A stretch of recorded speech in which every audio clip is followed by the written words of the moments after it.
Afternoon everyone, it's gin o'clock, which means it's story time here in sunny Wiltshire again.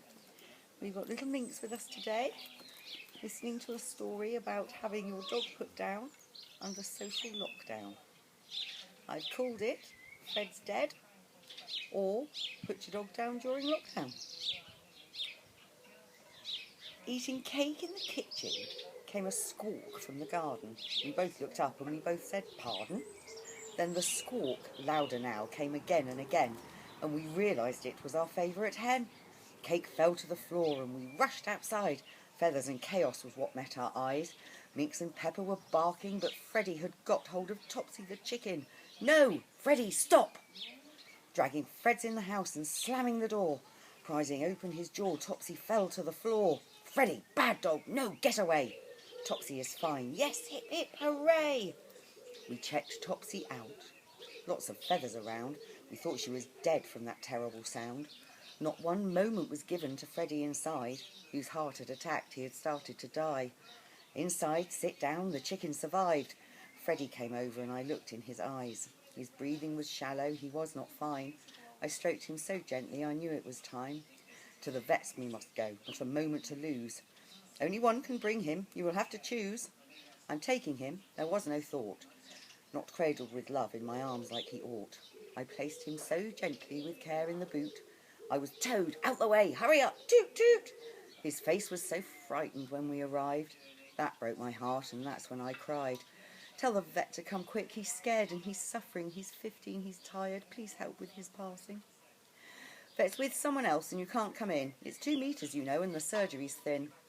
So I climbed in the boot and that's where we sat. Me and my boy Freddie, his head in my lap. He needed me now, so I took a deep breath. If I don't calm him down, it's a horrid, scared death. The words came so quickly, so quietly calm, stroking his head in the crook of my arm. And I rubbed and I massaged and I spoke of our life. The good times, the bad times, the funny, the strife, the football, the hunter, your magnificent beard. When we gave you a voice, well, that was a bit weird. Such a beautiful peace in the boot on that night, just me and Fred, stars and moon shining bright. An hour we sat, me recanting our loves, till an angel appeared in mask, gown and gloves. Well, Vet took one look and he said, "Oh dear. Yes, of course I will help. Yes, the end is near." He lifted Fred's gently and carried him through. The tension was high, knowing what we had to do. On the table now, needle in, paw in, glove, his head cradled gently in my hand and love. Fred's was peaceful and calm, and then he was dead. You were a good boy. Bye-bye, lovely Fred. I looked at the vet and he looked at me, and his eyes were as kind can be. Then this stench filled the air and our eyes started to water. "It's not me, should I say? I really ought to." "Can you smell that?" I smiled. "It's Freddie's last breath." "It happens sometimes, gas escapes," said the vet. So we started to giggle, and then we laughed a lot at Freddie's last laugh, his rank parting shot. The tension was broken, the funny was found. Who'd have thought at the death of my grumpy old hound? So I thank you, dear Freddie, with all of my heart. I was ever so grateful for that putrid death fart.